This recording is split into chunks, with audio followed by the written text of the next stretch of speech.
Мы делаем все.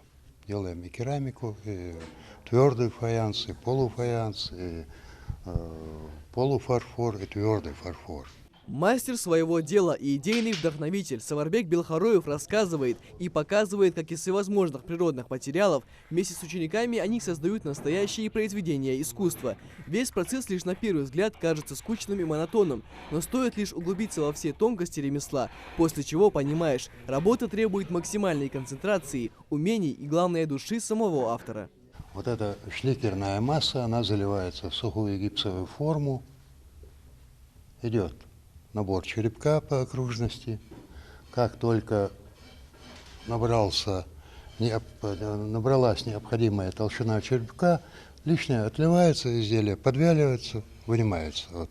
А за соседним столом ученики Саварбека Белхароева трудятся над уже практически готовым сувенирным произведением. После того, как изделия отливаются, на склад они попадают только через месяц. И уже на этом этапе начинается лепка, роспись, придание изделию нужных форм. Времени уходит много, но каждая минута, проведенная за любимым делом, только в радость делится Михаил Белхароев. Я сейчас дорабатываю уже готовые изделия. Это ручная работа вся. Это вырезка окнов, дверей. Ну, мне кажется, это самая кропотливая работа. Над очередным шедевром трудится и Замира Тангиева. Еще с детства она увлекалась живописью, и когда ей предложили стать частью команды «Народные промыслы», на раздумья много времени не ушло. Из готовой продукции, вот мальчики готовят, мы рисуем, у нас есть акриловые краски, есть масляные, есть те краски, которые нельзя вмешивать, это, поэтому мы вот делаем такую работу. Работа у нас нелегкая, тонкая, поэтому получается красивая.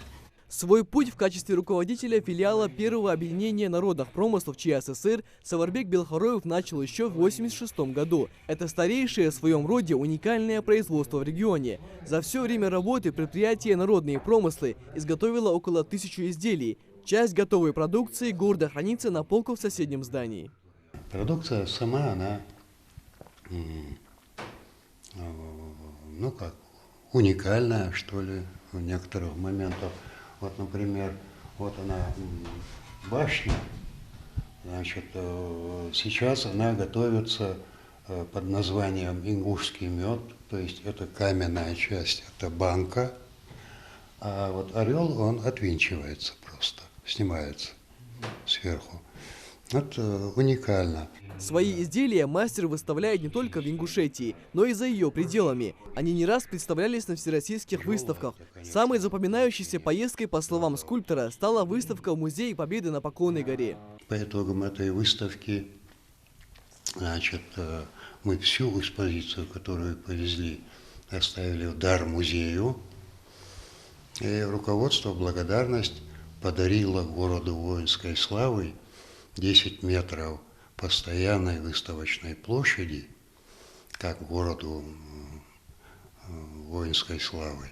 Особый менталитет, вековые башни, живописная природа – все это отражено в работах Саварбека Белхароева, мастера, который посвятил свою жизнь искусству и намерен продолжить свое ремесло, воспитав не одно поколение скульпторов. Михаил Тангиев, Магомед Белакиев, Новости 24.